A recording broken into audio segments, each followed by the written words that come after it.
Welcome to the Maritime Matters podcast. Did you know that 98% of Australia's trade passes through the maritime domain? 91% of its fuel is imported, and Australia's exclusive economic zone is larger than its mainland. It's easy to see that to Australia, maritime matters. Maritime Matters is the podcast where we break down what the week's events mean for Australia's maritime security and the wider Indo-Pacific. Well, welcome to Season 2 of Maritime Matters. I'm surprised, Richard, that we made it here, but it's been 6 weeks since we completed Season 1. A lot's happened in maritime across both the region and the globe during that period. But what have you been up to, Richard? Well, first and foremost, I've not been talking about maritime things and doing kind of family and Christmas and actually having a life. I know it might seem surprising, but the thing that I've been doing, I've just finished actually reading the new Navy Chiefs book, which was edited by James Goldrick and Alistair Cooper, and it's a kind of a history book of the Chiefs of Naval Staff or Chiefs of Navy of the Australian Navy from 1911 to 1997, and I thought it was really interesting. There's a lot in there that I didn't know, and it's I think a great book for anyone interested in Australian maritime stuff. So I'd highly recommend that, and that's been something that I've really enjoyed having a look at. How about yourself? Look, I'd agree. I've actually just started that. I did get a copy last year and I intended to read it over the Christmas period, but I was too lazy. But I have just started it, so I would agree. Thoroughly recommend it. What have I been up to? I have a piece that should be coming out in the Australian early next week, looking at the Panama Canal issue. So we know that there is now a new president in the United States, President Really? Trump. I hadn't heard. Yes, in case you hadn't heard. And within 24 hours of taking over, he made some comments about a number of things, but including the Panama Canal, which made me want to do a bit of a deep dive into what is the history of the Panama Canal? What are the concerns that the US has? And what are Trump's specific statements? And you'll see my piece coming out in the Oz, basically Trump's statements on the Panama Canal that Chinese soldiers are controlling it and it's charging US ships more are incorrect or a lie. But the US is right to be concerned about security around the Panama Canal. And actually, there's a number of US think tanks that have been writing about this for a couple of years. So keep an eye out for that. It'll be on my website a couple of days after it appears in the Oz. I've also been in Taiwan recently talking about grey zone warfare, some of the challenges that Taiwan are dealing with at the moment. But over the Christmas period, while we've been living the high life, there's been a lot happening in maritime, right? So what are some of the things that have been going on? So yeah, lots and lots going on, some of which is kind of continuous stuff for before and some new bits and pieces. So the most obvious and the one that's actually getting quite a lot of attention consistently is the cable attacks and issues involving cables and pipelines in the Baltic, and the Operation Baltic Sentry, which is designed to try and get a grip on these. But I think the Scandinavian countries in particular are trying really hard to respond to these threats, but it is something that is clearly still very much a work in progress. Other things that have been going on, so the Australian government released the shipbuilding plan just before Christmas. Whether or not that was intentional, I think is open for debate, but that set out quite a lot of mostly what we already knew about what's sort of going forward in terms of Australian naval shipbuilding.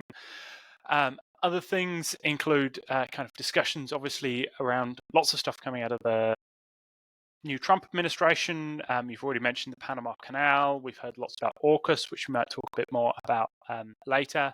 And some, what I thought were some really quite interesting comments coming out of the US Navy on what they've described as what they call LUSV, Large Uncrewed Surface Vessel or Vehicle. And basically, it's clear that at least some within the US Navy are beginning to change some of their views on the viability of these large uncrewed platforms. And that has knock-on implications on Australia because our LOSV, Large Optionally Crewed Surface Vessel, is largely based on US plans. So that was quite interesting. Anything else that's caught your eye over the period?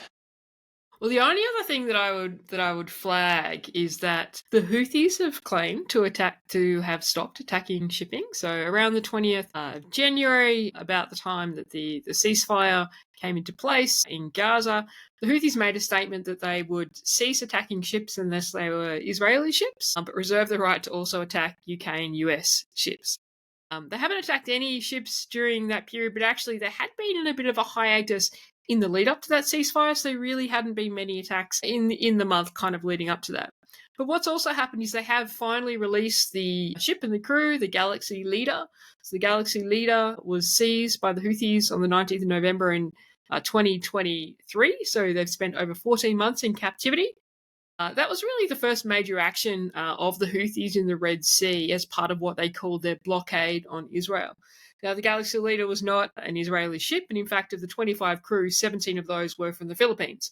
The rest were from Ukraine, Bulgaria, India, etc. But they have been detained for 14 months. So it was great to see them released. And so I guess the Red Sea really is a watch and see what happens. I don't think that the Houthis are done with interfering with maritime shipping. To be honest, it's gotten them too much standing in the region and too much global attention for that to cease, I would suspect. But just going on to what we're going to talk about today. So you mentioned AUKUS before. It's kind of worth delving into where we are, I think, with AUKUS as we enter 2025. Was it fourth year? Well, 3.5 years. How is that true? How can it have been 3.5 years? I know. What has happened? A lot has happened. But I think in the lead up to President Trump's inauguration in the United States, there was certainly a lot of writing in Australia about what his views on AUKUS may well be. We saw another piece by retired Rear Admiral Peter Briggs in the Aspie Strategist, again saying that it was all doom and gloom. Pillar 1 of AUKUS is collapsing because of the US's inability to build Virginia-class submarines, which I don't agree with. But I guess the good thing is we have seen some positive statements since Trump's inauguration, both from the new US Secretary of State, Marco Rubio, who in his confirmation hearing made some pretty positive comments about AUKUS as a construct. So he talked about the fact that it's something that you're going to find very strong support for in the Trump administration. So that's some pretty good signaling. And he even called it really almost a blueprint for how to engage in the region. Now, he talked about the fact that this is more of a high-end defense engagement. He's not suggesting that they engage on building nuclear-powered submarines with lots of countries, but he's saying it's a good way in terms of that joint collaborative effort. So that's some positive signals. We've also seen in the last couple of days a phone call between Australia's Defence Minister and Deputy Prime Minister and Pete Hegseth, who is the new US Secretary for Defense in the US, and he's made some, I guess, positive comments in that readout about the relationship between the two countries and AUKUS. So even though we haven't had a statement from President Trump, we certainly have had a lot of good indications from his new administration that AUKUS is very much supported, which was kind of what I was anticipating. What's your take on where we are with AUKUS? Yeah, I must say, and this goes sort of way back, I expected there to be more opposition from the kind of America First wing of the wider Trump movement. I would not be surprised if we did see a little bit more of that into the future. It does seem so far that all of the messaging has been very positive. Everyone does I think, have to wait until we hear from the great man himself. As and when a tweet comes out saying something entirely different, I suspect everyone else will fall into line. That does tend to be the way that I think you can only take sort of comments by even senior people within the administration with a limited degree of confidence, because it is very much a kind of a one-man show as far as we can tell. But so far, at least, so good. We'll have to just wait and see beyond that. But yeah, I think positive news so far. What else has been going on in the region? There's some interesting stuff in the South China Sea between China and the Philippines. So certainly the extremely aggressive manoeuvres that we were seeing last year, both predominantly around Second Thomas Shoal, but also around Subi Reef and a few other places, that's kind of died down. I mean, there has been a deployment of China's monster ship, their Coast Guard ship. I think it's about 12,000 tons, maybe 14,000 tons. It's bigger than a Hunter-class frigate, which Wow. is bigger than any other frigate in the world. So it's pretty significant. Not really a Coast Guard ship. But look, I think the kind of the biggest thing in the last couple of days, it's come out, look, since April last year, there's been a US Typhoon missile system. So that's kind of it's a launcher system. We've talked about it before. It can launch SM-6 and Tomahawk missiles. The Philippines doesn't have a capability like that. So the deployment of this capability to the Philippines by the US certainly did change some of the dynamics in the region. And since that deployment happened in April last year under the guise of an exercise, we've seen fairly consistent criticism from China of that deployment, saying that it shouldn't be there, it's changing the status quo, etc., etc. In the last couple of days, we saw some interesting comments from the president of the Philippines, President Marcos, in response to another criticism by Chinese government spokesperson of the deployment of the Typhoon. And he made an interesting quote, which I think I'm going to read it out. He says, "Let's make a deal with China. Stop claiming our territory, stop harassing our fishermen, and let them have a living. Stop ramming our boats, stop water cannoning our people, stop firing lasers at us, and stop your aggressive and coercive behavior, and we'll return the Typhoon missile systems." So that was pretty blunt. Pretty blunt. None of that is probably going to stop anytime soon. And certainly I don't think the Typhoon missile system will be going back to the US anytime soon. Interestingly, there's some reporting that it had moved from the northern Philippines, where it was, to be located closer to Manila, which actually puts a lot of these disputed features well within reach of it. And certainly, if that's happening, that is a pretty poignant signal.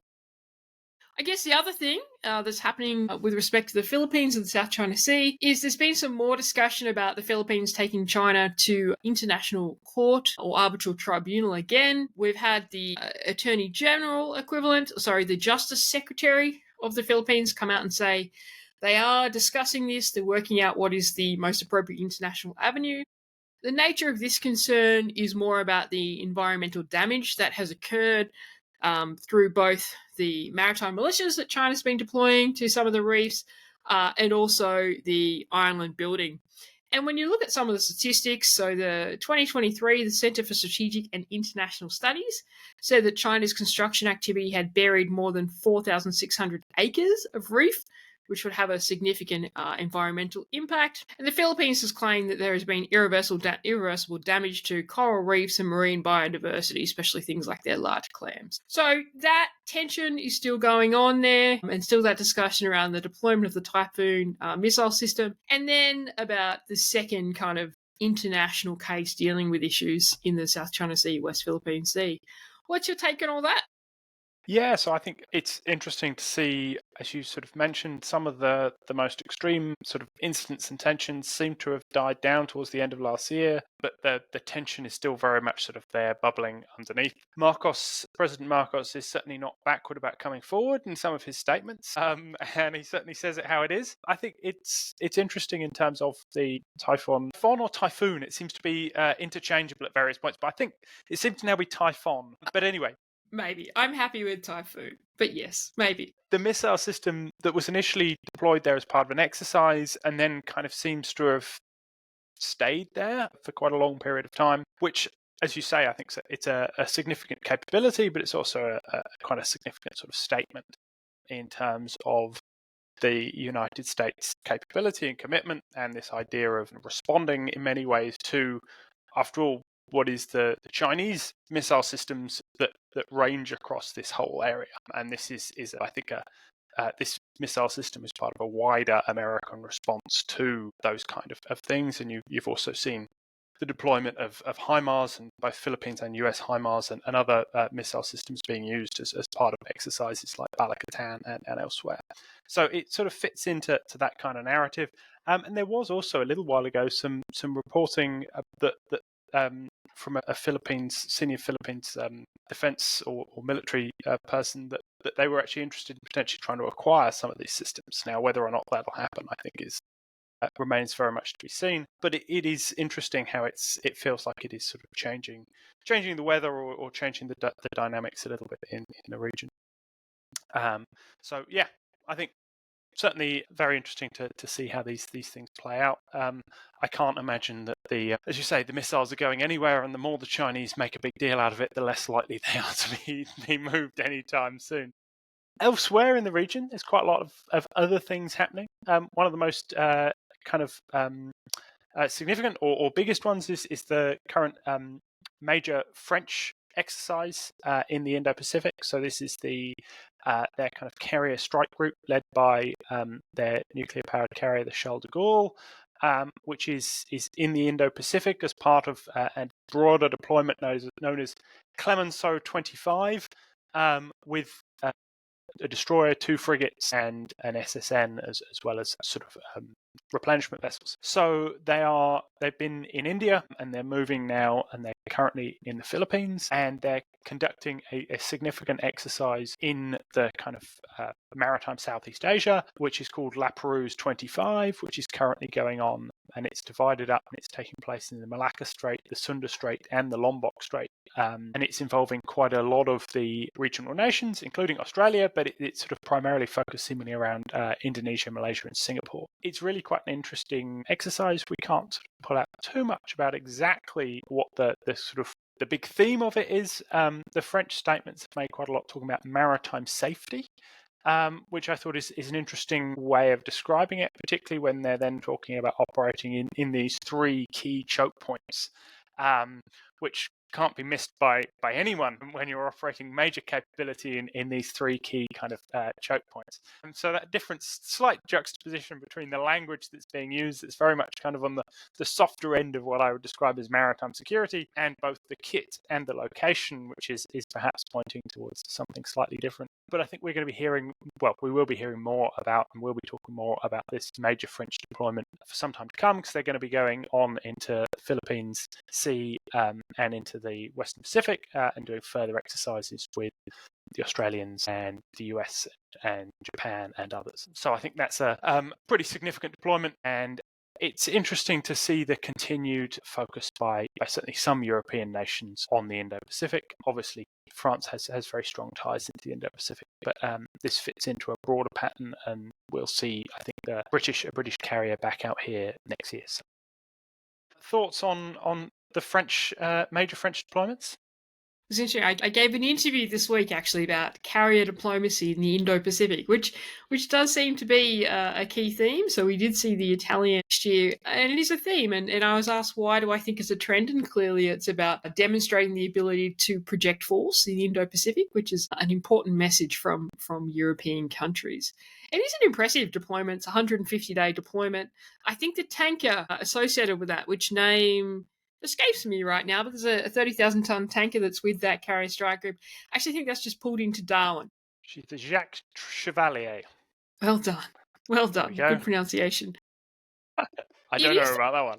It is worth noting this is actually the 5th iteration of La Pérouse as an exercise, but this is the first one that has engaged Southeast Asian countries and been so spread geographically. The nature of the involvement of the Southeast Asian countries is a bit unclear. It looks like they might be doing bilateral exercises with the French in their own territorial seas, but it's being linked into the wider exercise through using a common operating platform called AUKUS, which the EU's been pushing across the region for quite a while. But even though it mentions 12 ships and quite a major exercise, that's not 12 ships all in the same area exercising together. That said, it is important that Southeast Asian countries are involved in it. And just onto your point about the odd bit about a carrier exercise emphasizing maritime safety, I get the perspective that that's probably what encouraged some of the Southeast Asian nations like Malaysia to participate, because when you're talking about it being a maritime safety activity, that's not as provocative as it being a, maritime warfare activity for that matter. So important to note, HMAS Hobart is participating. This is kind of, I think, the first real element of their regional presence deployment, which looks like a 6-week deployment, I think I saw, to the region, commenced in January, back in February. But look, I think it's good to see the French out here. It's always great to see a carrier in the region. I lament the loss of an Australian carrier in the region, but we need to move on from that. That actually stopped before I was born. But anyway, I was going to say, someone that's still really needs to holding your scars. write that article about Australian carrier. But no, I think it's an interesting exercise. I think it's good to see the carrier deployment out here. Moving on from La Pérouse. Moving on, do you want to talk briefly about the Sri Lankan?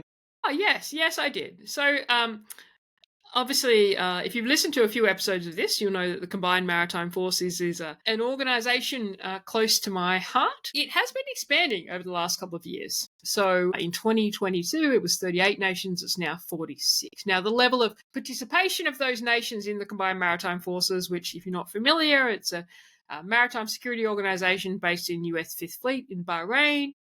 It looks after really the Persian Gulf, the Gulf of Oman, the kind of Western Indian Ocean from the Seychelles and above, the Red Sea. Sri Lanka joined in 2023. Sri Lanka's just taken command of one of the task forces, so Task Force 154, which is responsible really for maritime security related capacity building in the region.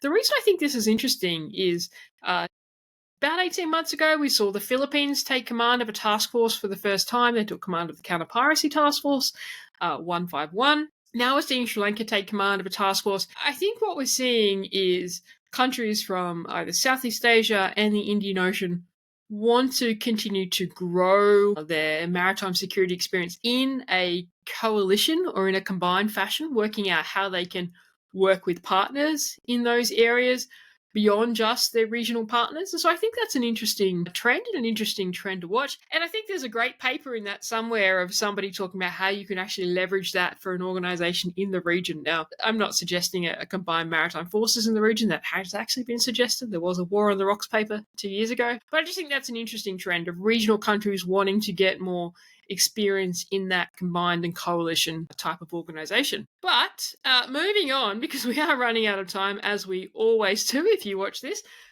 we do need to talk a lot about capability, because there's been a lot of things in the capability space. Absolutely. Do you want to talk about the Naval Shipbuilding Sustainment Plan that was released by the Australian government on the 20th of December? It was a Christmas present to many. 90 pages of it. It was a thrilling read. I sat down and read it straight away as it was hot off the PDF press. You're a geek. I was on a Fijian beach and I was not reading the Naval Shipbuilding and Sustainment Plan, I'll tell you that. Okay, well, I am a geek, but I did read it. I thought it was interesting. There's not a huge amount there that was entirely new. I said I put out some tweets about it. There was some quite interesting stuff in some of the numbers. It looks like there's going to be a significant investment in the outturn years, so beyond the immediate estimates, underwater uncrewed. So that fits in with a lot of what we've seen and kind of heard about in terms of Ghost Shark and a range of other capabilities. But you're sort of seeing the numbers being put behind that. There was also some other interesting bits and pieces, discussion of air warfare destroyer to follow on from the Hobart, so replacing the Hobarts or building on from the Hobarts to follow on from the construction of Hunter, and talking about working with partners on that. What's that mean? We can perhaps read too much into it, but I think there's, again, some interesting little bits and pieces that you can pull out. The big kind of unknown within all of this, I think, is around workforce. Who's actually going to build these things? The numbers involved in terms of workforce is large across both Western Australia and South Australia. And actually, there is quite a lot in there about how they're going to try and grow from sort of drawing people into the industry, encouraging people to stay, all the way back to kind of getting people involved in STEM education, etc. Now, personally found that I thought there's a lot of talk. How much of that is going to be sort of followed through? And lots of the programs that were discussed, when you kind of looked a little bit more, they're quite small. So actually getting to grips with this fundamental problem, I think, is something that I have certain doubts about whether or not enough is yet being done to ensure that we're actually going to have the capability to follow through on the grand plans which are set out in the Naval Shipbuilding and Sustainment Plan. But maybe that's just the cynic in me. What were your takes? Look, I guess the first thing is kudos for it getting out in 2024. I think it was an important document to come out. It's not our first one. It is our first one for a while. It was signposted in the February announcement about the expansion of the surface combatant fleet. It was a recommendation of the independent analysis team. So it's good to see it out. I have a problem with any document that is 90 pages that's meant to be communicating to industry and the public. I just think it's way too long, to be honest. Some interesting numbers there around workforce. It said it would create 20,000 jobs, which just shows, I think, the magnitude of what a national shipbuilding enterprise really does look like for Australia. Look, I don't think there was anything really new in it. It's probably good to have the information consolidated. But my biggest problem, and it's not necessarily with the shipbuilding plan, it more goes back to the structure of the Navy and the maritime element of border force for that matter. It's do we have the right fleet structure and are we planning for the right fleet structure? And really, this has I think it was probably about 200 words on oil replenishment capability. And this is the 30-year plan for shipbuilding. So, we know we have significant issues with our two tankers. I'm Not unsure. according to the plan. So the which plan doesn't notably mention... manages to avoid all mention of any kind of issues, which I thought was an interesting gloss. It is, right. So I think that the recommendation of the independent analysis team was that this was to be released every... I think it was 2 years. There was a battle rhythm around it, but he doesn't talk about the fact that both tankers are still unserviceable, is my understanding. I think we would see a big announcement when they become serviceable, so I assume that they're both unserviceable. But also the issue that was really talked about by some, including myself, with the announcement of the expansion of the surface combatant fleet back in February, which is if you're going to have more surface combatants, you need to have more tankers. Now, 2 tankers was never really enough for Australia anyway. They are tactical tankers, which means they actually don't carry a lot of fuel or stores. Really, we always should have had a plan with a strategic tanker. So if we look at the French tanker that's just come into Darwin, it's about 30,000 tons. That's a strategic tanker to kind of play off with that. So I think there's an issue with our replenishment mix that's not really addressed in any way, shape or form. Stand fast to current issues. The other point, and I'm not sure I expected the shipbuilding and sustainment plan to address this, but it goes again to the mixture of the fleet. I personally think we have real issues in terms of hydrographic vessels, in terms of mine warfare vessels that we're just not solving. And it's a little bit concerning that we've got this 30-year shipbuilding plan, which, don't get me wrong, it's ambitious. I think one of the figures it says it's like 79 vessels that are being constructed or upgraded. It's huge.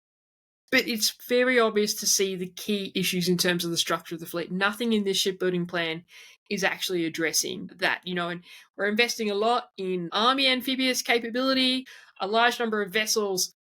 We're not seeing investment in things like mine warfare, hydrography, etc., which would be critical to keeping those vessels safe in and around our waters. So that's kind of my comment on the shipbuilding plan. No surprises, and still we have these issues with the structure of the fleet. Talking about shipbuilding, we ought to talk about OPVs.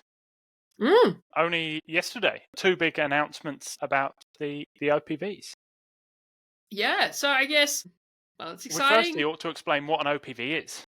Yeah, right. Okay. We're using acronyms, right? We are. We've been told we need to stop acronyms. We have. We've also been told to get better microphones. That's down the track. The offshore patrol vessel. So the offshore patrol vessel, originally kind of thought of as the offshore combatant vessel in the 2009 white paper. It's gone through a number of iterations in terms of what it was meant to achieve and how many we were going to get.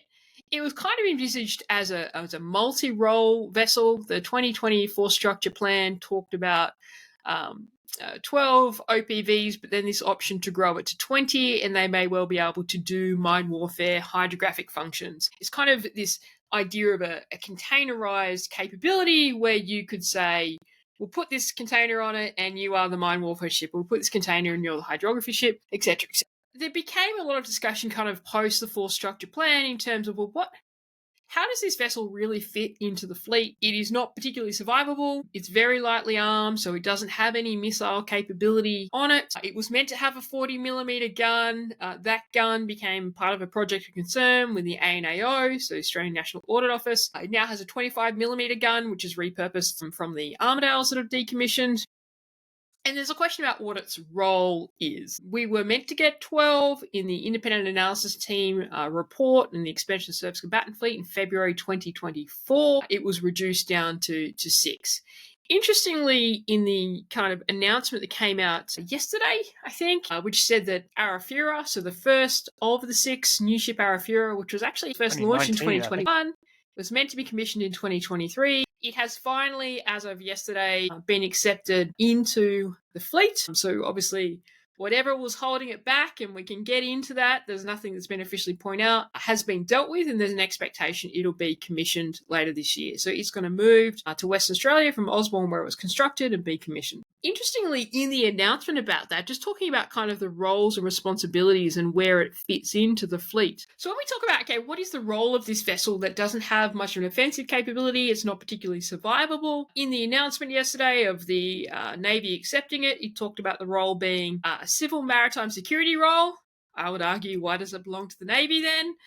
Why not the Border Force Maritime Unit? And also supporting presence operations and regional engagement in the Southwest Pacific and Southeast Asia. That's very different to the role that was perceived of it in the 2009 white paper. The other element is that Air, so new ship Air, which is the second of the Arafura class OPVs, it has finally commenced sea trials as of a couple of days ago. So hopefully we will see whatever issues were in terms of delaying Arafura being accepted as the Navy. The Air might soon be accepted as the Navy and commissioned later this year or early next year. So I've seen some progress on the OPVs. I guess my kind of concern is that it's still not clear publicly what the issues have been. And certainly not clear if we're learning from them in terms of progression towards the Hunter build or C3000. What is your take on the news about OPVs? So I must say I'm more of a fan of an OPV than many. There was a lot of OPV hatred going around for a long time, particularly around the fact that they didn't have any missiles on them. They weren't snazzy. They didn't sort of do things that went bang and would kill people coming from the north. And whilst I fully take on board a lot of those points, I also would highlight that what is it that navies do? What does the RAN do a lot of the time? It does the two other missions as set out in kind of naval strategic theory, what it is that navies are there for. It's not only military stuff, it's also diplomatic stuff and it's constabulary stuff. And fundamentally, that's what the RAN has done as in terms of its actual activities for most of the past 80 odd years.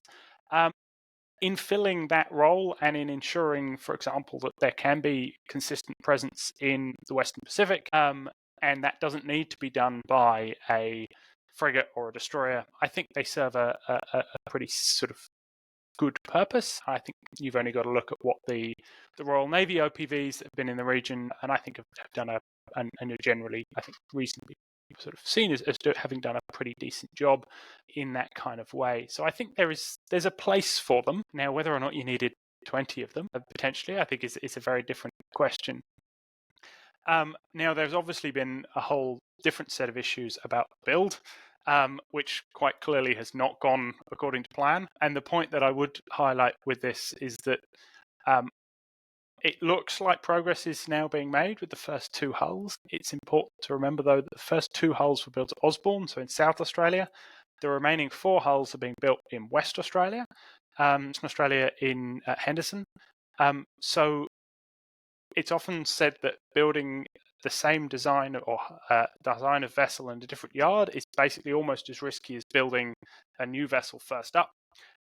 So it's by no means going to be necessarily plain sailing from here on out, just because the first 2 hulls seemingly there's going to be sort of progress on these, and Arafura has been accepted by Defence, if not yet commissioned into the Navy. So I think there are still significant question marks hanging over this program. Look, and worth acknowledging as well that it looks like Lursen, who is the designer and was the builder, is pulling out of the project. And NVL Group, that's been looking after it, is being bought by CivMec. Now, that's not all done and dusted. It was announced to the ASX, the Australian Securities Exchange, in about October last year. It needs government approvals, but that's also some more risk to that. But on your point about the OPVs, look, I don't hate them. I guess, and a lot of people that do, I think we become too obsessed in this discussion in Australia around capabilities about missiles. And it drives me absolutely crazy because a Navy needs a mix of capabilities. This is why I keep talking at the moment about hydrographic capabilities and about my warfare capabilities. And this is why I've defended having an anti-submarine warfare frigate, not just because I spent 3 years serving on one. We need a mix of capabilities, right? And those that advocate just for missile numbers kind of miss that point. My problem with the OPV, though, is if we had a Coast Guard and this was their larger hull vessel for a Coast Guard, then I would agree. In a Navy, what are its functions? Yes, absolutely, regional presence and civil maritime security, clearly. But we have done that historically with patrol boats, which are about 500 tons and a crew of between 20 and 25, and a lot cheaper than an Arafura OPV. An Arafura OPV is about 1,650 tons, a crew of about 40, and it is a lot more expensive than the Evolved Cape class that are coming off the Austal line. So, yes, absolutely, will we find a role for it? Sure. Will it do that well? Probably. But was it a necessary acquisition when the defense budget is tight? I'd have to argue it probably wasn't. But that's our first disagreement of 2025, so I like that. Yeah, well, I also, having spoken to a fair few people who've been on relatively long deployments on patrol boats, have sort of worn the scars of it. I think that there is reason why OPVs have developed in the way they have, and it's a very similar capability to the French one, for example, which operates in this region, and the British one. So I don't know. I would say that I think that there is a place for these, and I would not be surprised if in a few years' time the RAN considers these to be very useful assets. But we will wait and see. It'll take years for us to resolve our argument, so I'm sure we can relive it at some point. We might have a Coast Guard by then, so who knows? Yes, of course, absolutely. Who knows? Okay, we better move on because we are going way over time. 3000, so C3000, which is the future frigate for Australia, not Hunter, the other one, which we saw the down select last year to the TKMS bid, which it looks like 2 TKMS designs. One is the Egyptian design of the MECO 200, and the other one is, it looks like an Australianised design that has a sub-combat system, and of course the upgraded Megami from Japan. It's been in the news this week. There was a piece out by Andrew Green, the ABC defence correspondent, who's clearly been talking to the Japanese Navy. And look, I think this was the world's worst kept secret, but the head of the Japanese Navy has basically come out and said that if Australia selected the Japanese design, and we're expecting the down select to one design in 2025. Obviously, Australia has an election, so we'll see. Hopefully, that doesn't interfere. Then Australia's first 3 upgraded Megamis, because as part of the future frigate program, 3 will be built overseas, 8 in Australia, in Western Australia. The first 3 would be prioritised above the current Japanese Navy's order. I think this was pretty well known in defence circles, but clearly a selling pitch because we know that time frame is a major concern. What's your comments, takes on C3000 and the latest in the news? I say I'm finding C3000 challenging in many ways. So you've said that there's these 3 options which were listed in this article, and the ABC apparently has confirmed this with Defence. What's interesting, of course, is that now it's assumed that the Japanese option is the upgraded Megami, when from the original statement and the Surface Fleet Review, which is where the options were first laid out, it was actually the unupgraded Megami. And that's quite a big difference. They're very different vessels. In fact, in terms of from the Japanese perspective, I think they don't even use that terminology because they're actually different. They're seen as different, effectively different classes of vessel. And it also flies in the face, that sort of shift flies in the face of so much of the logic, which is around, we want something which is in the water, which is tried and tested. There's not going to be any risks or issues. And this then comes on to the point around the Japanese signalling that they would be willing to give the first hull off the line to the Australians. We all know that the first hull off the line is the one that has all of the issues, all the teething trouble, everything else. The whole point of going with a foreign build, established design in the water is that you wouldn't have any of those issues. And so all you're doing here is actually ramping back up all the risks that you said you'd taken out in the first place. So I find elements of the logic really quite difficult to see. But maybe that's me being kind of difficult here. I think it's really interesting the degree to which the Japanese government is getting on board with this. The defence has really kind of locked down, Australian Department of Defence has locked down the companies in terms of what they're allowed to say, what they're allowed to talk about, who they're allowed to talk to. But obviously they can't do that for the Japanese government, and the Japanese government has very much gone onto the front foot and sees this as a sort of a strategic partnership above and beyond this being a defence contract. And I think that's interesting, similar in some ways to what happened in 2016 with the submarines. Whether or not the outcome will be any different this time, I don't know. But it certainly is interesting to see how this is playing out. And I'm not necessarily convinced that everything is going quite as smoothly as, or perhaps there's potential for there to be issues coming down the line. Look, I think there will be issues. I mean, there's always issues. I was just trying to check, and I actually couldn't find it. I wasn't sure whether we were being offered, and I've heard a lot of people say this in the last week, but it was just not clear to me whether we're being offered the first upgraded Megami off the production line, or we're just being offered 3 of their planes. I'm not sure when the first, and you're right, we're calling it the upgraded Megami. It's actually also titled 30 FFM or something like that. I'm not sure when the first one of those is actually due in the water for Japan. 2027, I think. So I think it's not their first one. And I don't think that they would offer us their first one. I'm just being, this is just opinion. I have not researched this whatsoever, because we know that the first of class always has so many issues. Now, not normally as many issues as new ship Arafura, but lots of issues. So I think it would be a reputational issue for them to offer us the first of class. But I'm not across that. It's not. I don't think it's clear in the reporting. I think what is clear is they're saying they would amend their scheduled delivery to the Japanese Navy to meet our scheduled delivery, which is the first one in 2029, 2030. So we're expecting a decision, I guess, either way on whether it is the TKMS option or whether it is the Japanese option in 2025. We don't really have a view on what the Australian opposition thinks of C3000. They really haven't said a lot about it. I don't think the Australian election will impact that decision timeline, just because really, when you look at the size of the Australian Surface Combatant Fleet, it is so critical that we do deliver this on time. But we'll see. Anyway, lots to do in terms of, and lots to talk about in terms of Australian naval capability recently. I think it's probably all we have time for, having gone well over time. Thanks, Richard. Great to chat. As always, really good to have a conversation. Good to be back on the bike, as it were, talking about why it is that maritime matters. You probably should be saying back on the boat, but yeah, absolutely. Maritime matters. All right, thanks, Richard. Cheers.